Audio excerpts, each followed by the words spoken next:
그러므로 너희는 하나님이 택하사 거룩하고 사랑받는 자처럼 긍휼과 자비와 겸손과 온유와 오래 참음을 옷 입고 누가 누구에게 불만이 있거든 서로 용납하여 피차 용서하되 주께서 너희를 용서하신 것처럼 너희도 그리하고 이 모든 것 위에 사랑을 더하라. 이는 온전하게 믿는 뜻이라. 아멘. 오늘 말씀은요, 성경을 자세히 관찰하면서 봐야 돼요. 그러니까 성경을 자세히 볼 수 있도록 하시면 좋겠습니다. 자, 우리 제목을 같이 읽어보겠습니다. 시작. 우리는 결코 사랑을 멈출 수 없다. 봄이긴 한데 아직도 엄동설 안에 우리가 떨고 있는 것 같습니다. 오늘 우리는 전례 없는 위기를 경험하고 있습니다. 많은 이들이 이 세계대전 그 위기라고 말하고 있습니다. 전 세계적으로 3경 몇천조가 증시가 빠졌다. 그리고 그런 얘기가 있고 국경이 다 통제되고 있고요. 오도 가도 못하는 상황이 벌어지고 있습니다. 사람들은 많이 아프고요. 죽어나가고요. 그리고 경제는 지금 멈춰 있습니다. 이게 작고 작은 바이러스가 온 세계를 공포로 몰아넣고 있는 중입니다. 코로나19를 가지고 비웃던 서구의 열강의 미디어조차 지금은요, 공포 속에서 이 문제를 대응하고 있는 것을 우리가 보게 됩니다. 그렇다면 우리는 이런 상황 가운데 공포 속에서만 있어야 될 것인가? 어떻게 대처해야 할 것인가? 그저 지나가기만 바라보고 있을 것인가? 이 모든 문제에 대해서 떨고 아파하고 숨죽이고 있어야 할까? 그렇게 살아야 할까? 저는 그렇지 않다고 생각합니다. 특히 기독교 전통은 모든 위기의 순간에서도 사랑이라는 특별함으로 모든 것을 대처해 왔음을 우리의 역사를 통해서 이미 보여주고 있습니다. 많은 위기 앞에 교회가 파고를 잘 넘을 수 있었던 것은 오늘 14절 말씀처럼 이 모든 것 위에 사랑을 더했기 때문이라 할 수 있습니다. 그렇다면 이 모든 것은 무엇인지 우리가 12절과 13절에 나와 있는데 같이 읽어보겠습니다. 그러므로 너희는 하나님이 택하사 거룩하고 사랑받는 자처럼 긍휼과 자비와 겸손과 온유와 오래 참음을 옷 입고 누가 누구에게 불만이 있거든 서로 용납하여 피차 용서하되 주께서 너희를 용서하신 것처럼 너희도 그리하고. 첫 번째 같이 읽어볼까요? 시작. 하나님이 택하사 거룩하고 사랑받는 자임을 놓치지 말라. 오늘 우리는 위기를 맞고 있음을 보고 있습니다. 예배 중단뿐만 아니라 모임이나 여러 사적 모임도 우리는 스스로 중단해야 합니다. 오프라인 모임을.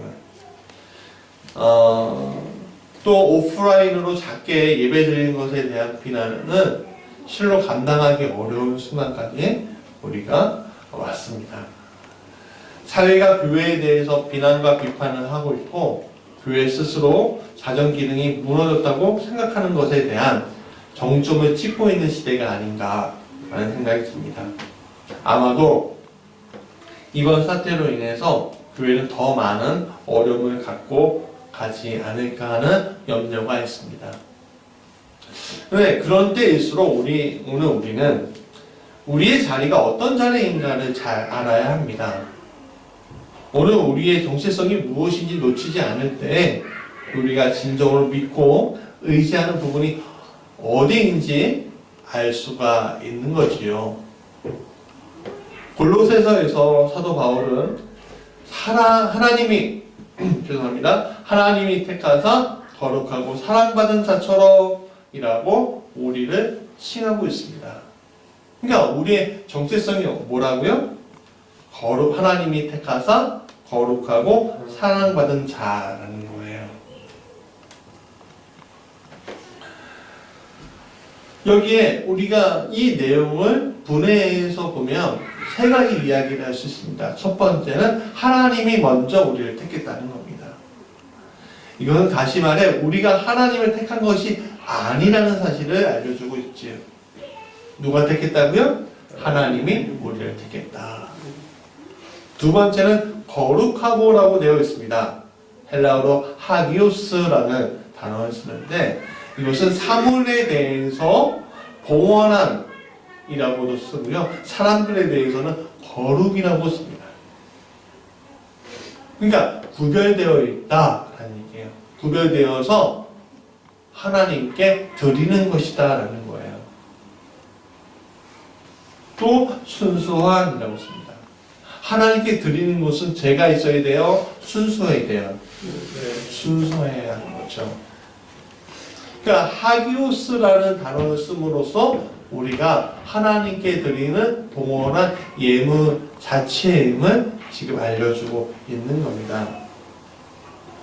그러니까 하나님과 만날 수 있는 사람들이라는 거죠, 우리가. 세 번째는 사랑받는 자라고 되어 있습니다. 여기서 사랑이라는 헬라어는 아가파오라고 하는데 문법적으로 완료형을 쓰고 있습니다. 그러니까 사랑을 하고 있다는 것이 아니라 사랑을 받고 있다는 뜻입니다. 이미 무엇인가 사랑받기 위해서 막 쟁취하는 상태가 아니라 이미 받고 있음을 말하고 있는 거죠. 다시 말하면 오늘 우리는 하나님의 사랑을 갈구하고 하나님의 구원을 받기 위해 여기저기 뛰어다니고 하나님을 만나기 위해 이리저리 헤매는 사람이 아닌 이미 이 모든 것을 받은 사람이라는 것을 오늘 사도 바울은 이야기하고 있는 겁니다. 그런데 여기서 무엇이라고 되어 있냐면요. 개역개정에서는요. 뭐뭐처럼 세번역에서는 뭐뭐답게라고 쓰고 있어요. 다시 본문을 볼까요? 뭐라고 다시 한번 볼까요? 너희는 하나님이 택하서 거룩하고 사랑받는 뭐예요? 자처럼. 자, 성경을 다시 보세요. 자처럼 라고 되어 있잖아요. 그렇죠? 이것은 오늘 우리가 하나님이 택하사 거룩하고 사랑받은 자로 믿어야 한다는 것을 뜻하고 있는 거예요. 좀 헷갈리시죠? 그러니까 자처럼이라는 것은 그것은 믿음의 문제라는 거예요. 믿으라고요. 믿으라고. 오늘 우리가 흔히 착각하는 게 나에게 이미 구원이 임했다 는 완료형으로만 신앙의 관점을 가지는 일들이 굉장히 많아요. 나는 구원 받았어. 근데 여기에서 오류가 있을 수 있는 게 이미 구원을 이루었기 때문에 나는 아무것도 신경 쓰지 않아도 돼 라고 갈 수 있는 오류가 있어요. 함정이. 그러니까 완료형으로만 생각할 때는 그런 오류에 빠지기 굉장히 쉽습니다. 구원파가 그런 거예요. 이제는 구원을 위해 어떤 일도 하지 않아도 돼 라는 생각을 가지고 살아가는 사람들이 많아요. 선행도 안 해도 되고 믿음의 행동도 하지 필요치 않아. 나는 이미 구원받았는걸? 이라고 생각한다는 거예요. 물론 선행을 한다고 믿음의 행동을 한다고 구원받는 것이 아닙니다. 그렇죠? 이런 오류에 빠지면 우리가 사는 이 세상에 대해서 우리는 잘못된 관점으로 가지고 살 수가 있다는 거예요. 나는 이 세상과 완전히 구별되어 있어 라는 생각입니다. 여러분 이 땅에 살면서 완전히 구별된 삶이라는 것은 존재하지 않습니다. 누군가의 영향을 받고 누군가에게 영향을 주는 게 바로 우리예요. 우리는 다원적인 존재입니다. 하늘의 성도이지만 이 땅의 시민이고요. 이 땅에서 누군가의 자녀이자 누군가의 부모이기도 합니다. 누군가의 친구이기도 하고요. 누군가의 직장 상사나 누군가의 손님이기도 합니다.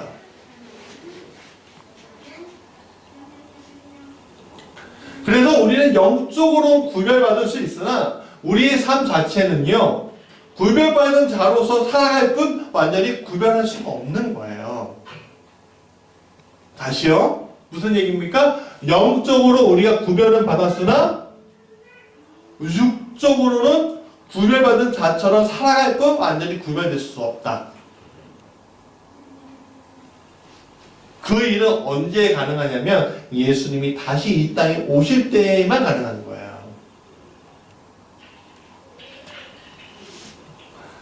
그래서 바울은 받았다고 완료형으로만 말하지 않고 있음을 우리가 보아야 합니다. 이것은 구원을 이루어가는 과정도 우리에게 있음을 알려주고 있는 거예요. 다시 말해 구원은 이루고 있기에 이 구원을 이루어 가야 한다는 것입니다. 오늘 이 세상 속에서 구원을 이루어가는 성도의 삶이 우리에게 필요하다는 거예요. 그래서 구원받은 자처럼 살아가는 게 우리에게 필요하다는 거예요. 그것은 오늘 우리의 사명과도 관련되어 있다는 겁니다. 우리의 사명은 결국 영혼 구원, 영혼 구령에 있습니다. 그것은 예수님의 사명의 전부였어요. 예수님은 이 땅에 많은 영혼들을 구원하시기 위해 십자가에 달려 돌아가셨지만 동시에 많은 이들을 구원으로 이끌기 위해 노력하셨습니다. 하나님이 예수님과 함께 하시는 것을 말씀으로 때로는 몸으로 보여주셨습니다. 그것은 오늘 우리도 마찬가지라는 거예요. 두 번째, 같이 읽어볼까? 시작. 공률과 자비와 겸손과 온유와 오래 참음의 옷을 입으라. 여러분 12절의 첫 시작은요, 엔디오라는 헬라어의 단어로부터 시작이 돼요. 이 단어는요, 옷 입다 라는 단어예요. 옷 입다, 옷을 입다. 그러니까 그래서 오늘 본문을 직역을 하면 뭐라고 하냐면 옷을 입어라 라는 거예요. 먼저 옷을 입어라. 그 다음에 내용이 나오는 겁니다. 그러면 옷을 입어야 되는데 그럼 어떤 옷인가 예요. 그럼 그 옷이 뭐냐? 바로 긍휼과 자비와 겸손과 온유와 오래 참음의 옷이라는 거예요. 여러분, 긍휼은 무엇인가요? 누군가를 불쌍히 여기는 마음이에요. 자비는 선하고 친절한 마음, 친절한 것을 이야기합니다. 겸손은 잘난 체 하지 않고 낮아지는 마음을 이야기하고요. 온유는 온화하고 부드러운 것을 얘기하고요. 오래 참음은 말 그대로 인내를 이야기하는 것입니다. 여러분, 이 다섯 가지 성품은요, 굳이 성도가 아니라도 세상 모든 사람들이 가지고 싶어하는 기본적인 성품일 것입니다. 그러나 세상은 이러한 다섯 가지 성품을 가지고 사는 것에 대해서 원하면서도 오히려 선택하지 않아요. 왜 그럴까요? 이러한 다섯 가지 성품의 옷을 입을 때 굉장히 답답해하기 때문에 그렇습니다. 답답해한다고요. 예전에 역사 시간에 강화 도령 이야기를 들어본 적이 있을 겁니다. 바로 조선 철종 이야기입니다. 왕위 계승에 벗어난 철종의 아버지는 강화에서 아들을 검문세가로부터 지키기 위해서 아무런 교육도 안 시키고 부지랭이로 키웠습니다. 근데 선대왕이 아들 없이 승하했습니다. 그러자 권문생아들이 반기였던 이 철종을 왕으로 세웠어요. 아니, 편하고 자유롭게 살다가 갑자기 왕이라는 옷을 이분이 이 철종이라는 사람이 얼마나 답답해 하겠습니까? 그래서 19살에 임금이 되었고요. 30대에 죽어요. 그러니까 힘들었던 거죠. 여러분, 세상이 그렇습니다. 하나님이 세상을 창조하실 때 이 5가지 성품의 옷을 입을 수 있도록 인간을 창조하셨습니다. 그러나 세상에 죄가 들어온 후에는 세상은요, 공중권세 잡은 자, 마귀의 게임에 의해서 이 5가지 성품의 옷이 굉장히 불편하도록 되어버렸습니다. 그래서 사람들은 국률을 가지고 있으면서 잔인함도 지니게 되었고요. 자비하면서도 불친절하게 되었고요. 겸손하면서도 거만하게 되었고요. 온유하면서도 거칠게 되었고요. 인내를 가지고 있으면서도 불을 이기지 못하게 되었다는 거예요.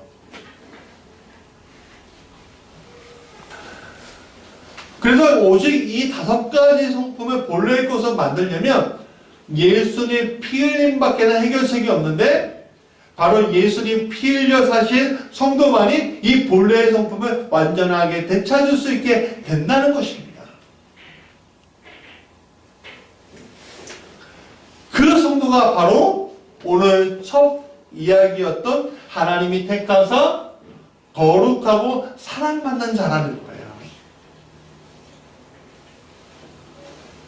그렇기 때문에 우리는 이러한 5가지로 대표되는 성품은 온전하게 예수님 안에서 구현한 이들이 구원받은 성도임을 나타내는 것입니다.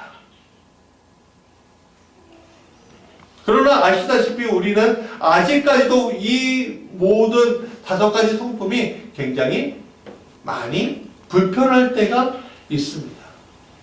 어려워할 때가 있습니다. 그렇기 때문에 우리는 구원받은 성도답게 그 옷이 불편하지 않도록 노력해야 하는 것이 우리의 목표가 되어야 한다는 거예요.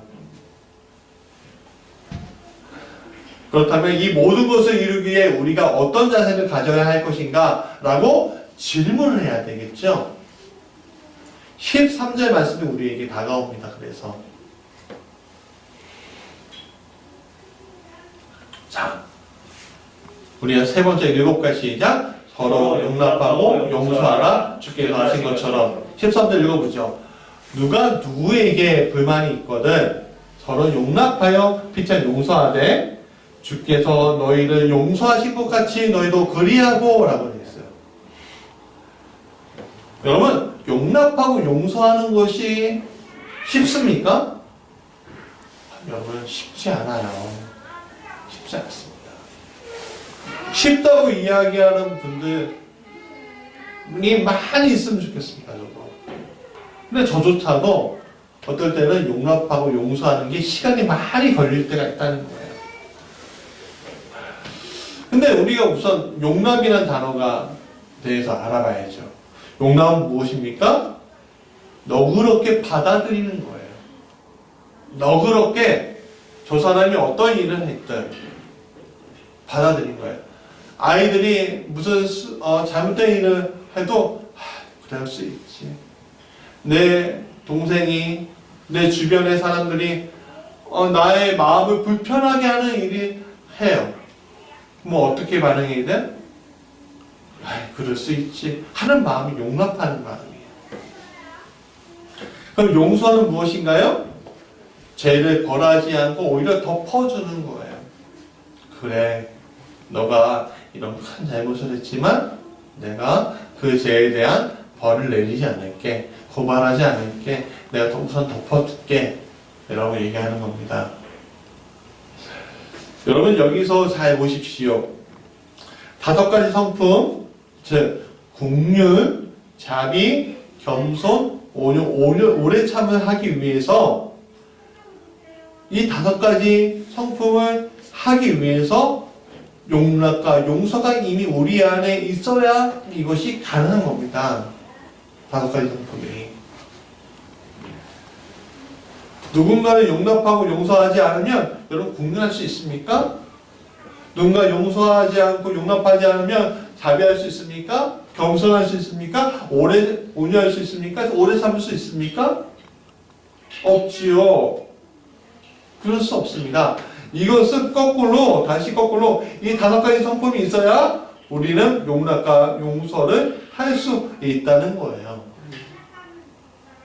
세상에 용납하기 어려운 것, 용서하기 어려운 것이 얼마나 이 세상에 많은지 모르겠습니다.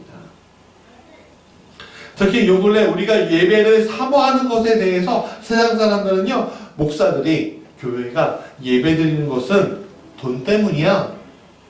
온라인도 수금 가능하지 않습니까? 하고 비아냥대고 비난합니다. 굉장히 도가 지나치죠. 도가 너무 지나쳐요. 그런데 이러한 행태에 대해서 교회가 취하는 방법은요, 용납하고 용서하는 것이 아니라 세상과 똑같은 방식으로 비난해. 너희들이 몰라서 그런다. 구원받지 않은 것들이 뭐 이러면서 오히려 그들과 싸우려고 합니다.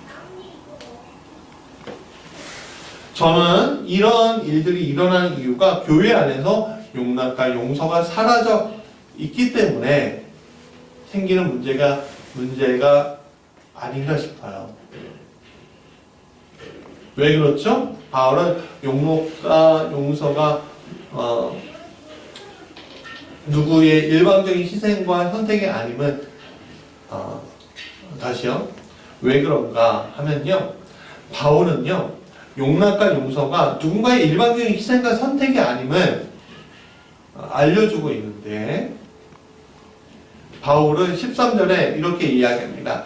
용납과 용서 앞에 무슨 단어가 있습니까? 서로라는 단어가 있어요. 피차라는 단어가 있어요. 피차도 서로입니다.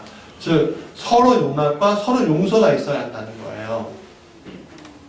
이것은 누군가의 일방적인 희생의 바탕으로 교회라는 공동체가 세워지는 것이 아님을 알려주고 있는 거예요. 바로 바울이 말합니다.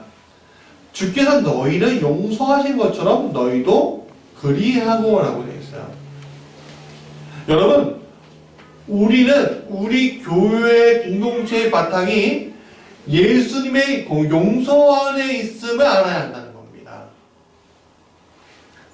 예수님의 용서가 우리의 바탕이 되기 때문에 우리는 예수님을 위해서 서로 용납하고 피차 용서할 수 있는 공동체가 될 수 있는 거예요. 예수님이라는 큰 사랑 안에서 나의 그 자그마한 사랑이 아니라 예수님이라는 그 용량로처럼 그 넓고 깊은 뜨거운 그 사랑 안에서 이 모든 것들이 이루어질 수 있다는 것을 우리가 알아야 합니다.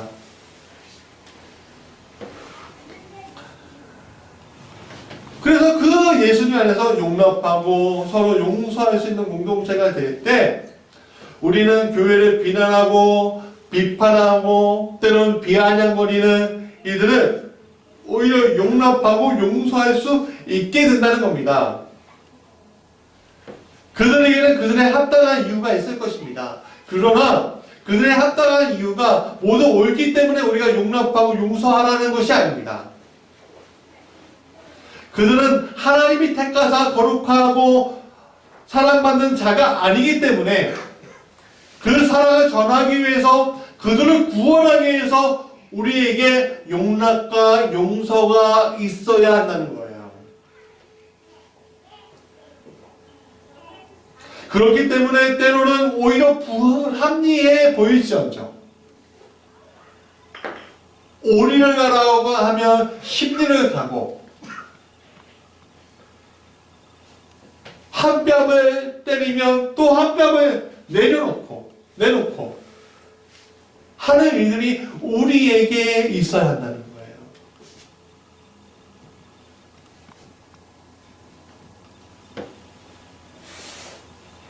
그래서 용납과 용서를 통해서 그들이 이해하고 그들이 이해를 동반할 수 있도록 최소 또는 최대의 행동을 통해서 그리스도의 사랑으로 인도할 수 있도록 해야 합니다.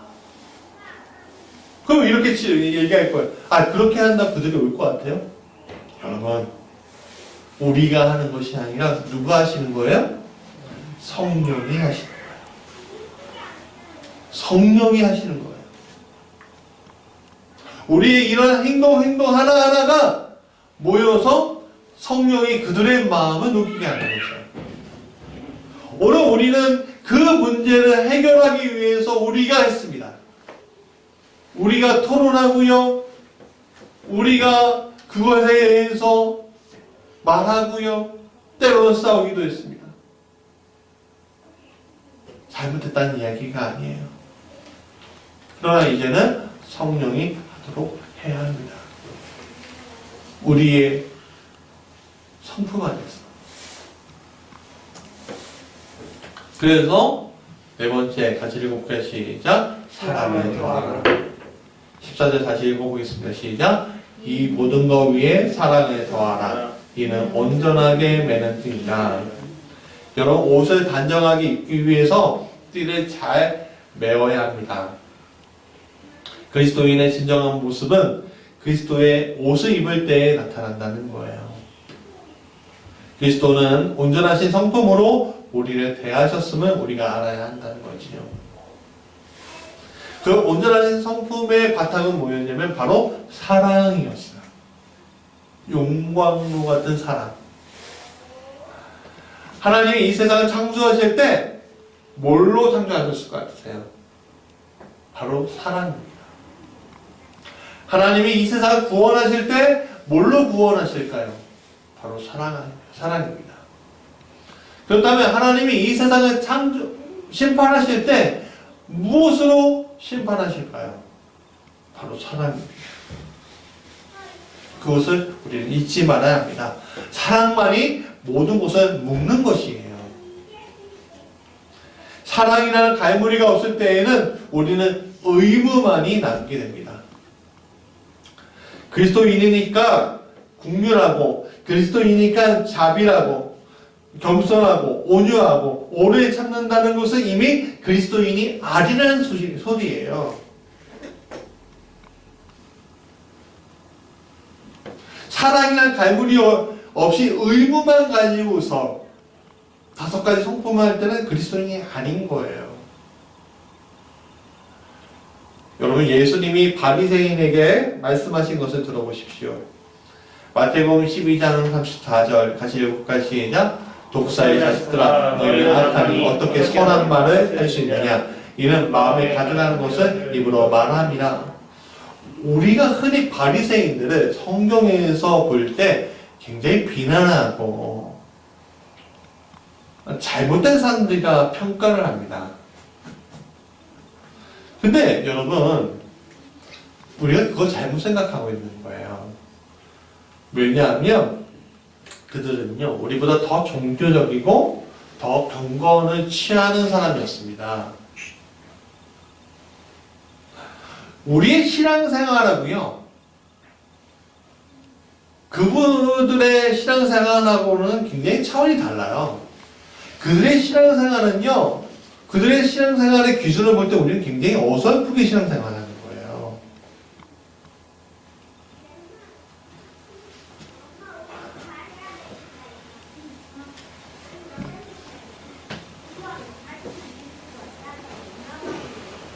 그러나 예수님은 이 바리새인들을 비판하셨습니다. 왜일까요? 그들에게는 의무만이 있지 사랑이 없고, 사랑이 없으니 하나님을 정확하게 바라볼 수 있는 눈이 없고, 그 눈이 없으니 하나님의 자녀들을 잘못된 길로 이끌고 가기 때문에 그런 겁니다. 그래서 바울은 사랑을 더하라는 말을 하는 것입니다. 그러면 그 사랑의 원천은 어디죠? 나인가요? 내가 사랑을 다 줄 수 있을까요? 아니죠. 내가 아닌 하나님일 때 비로소 그 사랑이 더해지는 경험들을 우리가 할 수 있게 된다는 것입니다. 여러분, 나는 누군가를 온전하게 사랑할 수 없는 대상임을 알아야 합니다. 끝까지 사랑하고 싶어도 끝까지 사랑 못하는 게 바로 인간입니다. 퍼주고 또 퍼줄 수 있는 사랑이라는 것은요, 인간에게 없습니다.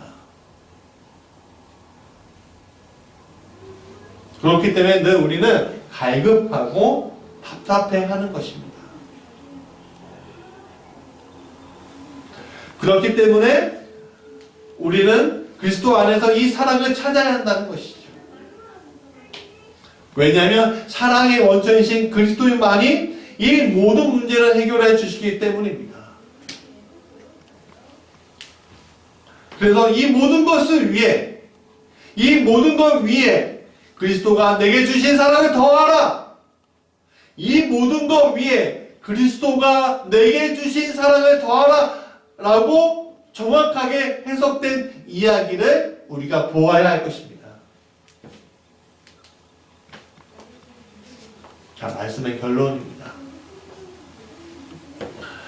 여러분, 오늘 설교의 제목이 무엇인지 기억이 나십니까? 우리는 결코 사랑을 멈출 수 없다였습니다. 우리는 지금 코로나19라는 중단 국면에 놓여 있음을 보고 있습니다. 코로나19를 어떻게 잘 넘기느냐에 따라서 모든 것의 향배가 달라질 겁니다. 국가도, 회사도, 국민도, 개인도, 가정도 달라질 겁니다. 그것은 교회도 마찬가지입니다. 그렇다면 교회는 이 코로나19를 어떻게 잘 넘겨야 할 것인가 라고 할 때 하나님이 택하사 거룩하고 사랑받은 자로서 넘겨야 한다고 저는 결론 내리고 싶습니다. 그렇다면 하나님이 택하사 거룩하고 사랑받은 자는 어떤 이들인가? 바로 5가지 성품, 긍휼, 자비, 겸손, 온유, 오래 참음의 성품을 바탕으로 서로 용납하고 피차 용서하는 자리에 있는 이들이어야 합니다. 바로 그리스도께서 하신 것처럼. 그리고 그것을 할 수 있게 하는 것은 그리스도가 우리에게 주신 사랑인 것입니다. 그 사랑은 끝도 없고 계속 샘솟게 됩니다. 그렇다면 자명해집니다. 그러한 사랑의 원천을 가지고 있는 이들,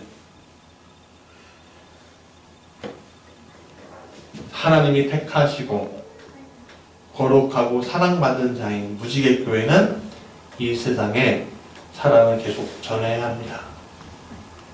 그래서 우리는 5가지 프로젝트를 가지고 실천할 것을 권고합니다.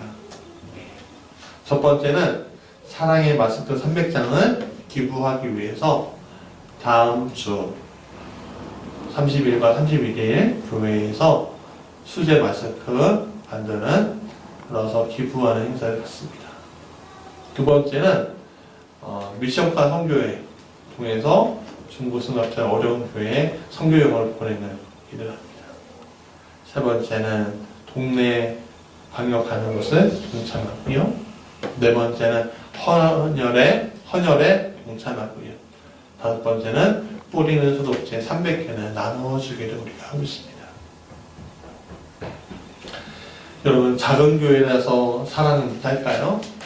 저는 그렇다고 생각하지 않습니다. 83세 기초수급자 할머니가 20개의 수제 마스크를 손수 꼬매서 세상에 내놓았듯이 작은 교회도 마음만 먹으면 할 수 있습니다. 그것은 우리가 작은 교회가 아니라 주님의 몸되신 교회이기 때문에 가능한 것입니다. 사랑하는 여러분, 오늘 우리는 사랑을 결코 멈출 수 없습니다. 그것은 그리스도가 나를 사랑하셨기 때문에 그렇습니다.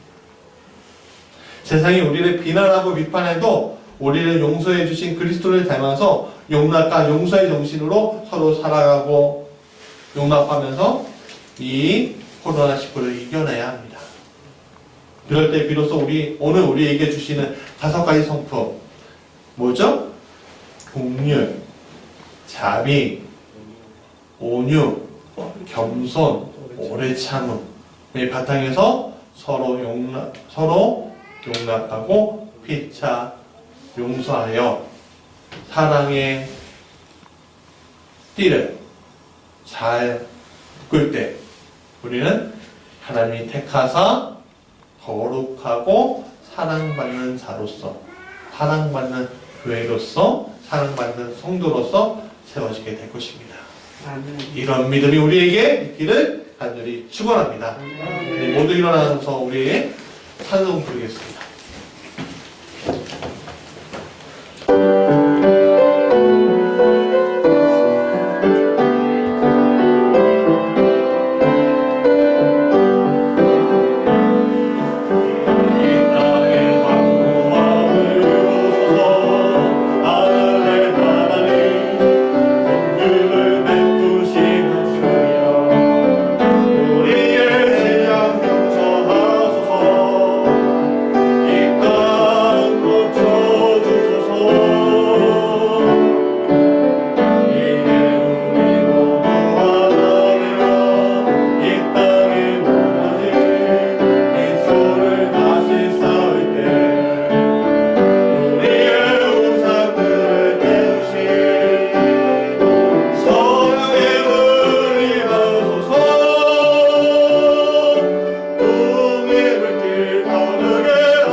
하나님이 택하사 거룩하고 사랑받는 자처럼 세워지기 위해 우리 같이 기도하고 결단합시다.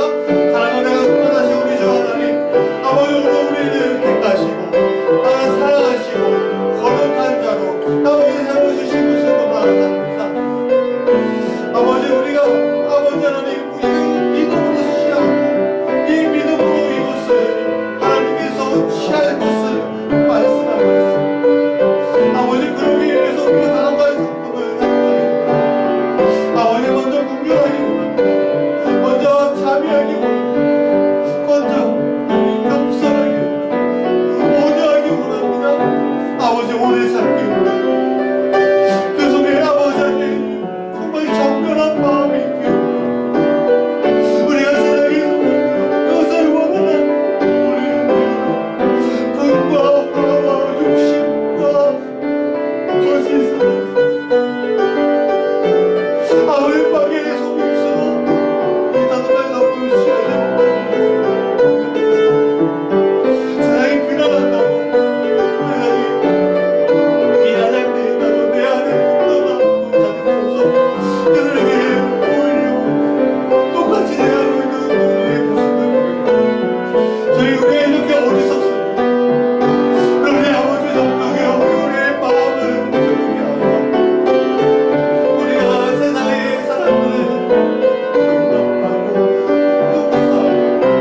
이제는 우리 주 예수 그리스도의 놀라우신 은혜와 아버지 하나님의 자비로 공평하신 그 사랑하심과 보혜사 성령님의 가마 감동 역사 교통하시니 오늘 곧 가신 주님이 택하시고 거룩하게 세우시는 사랑받는 자처럼 우리가 이 땅 위에서 세워지게 간절히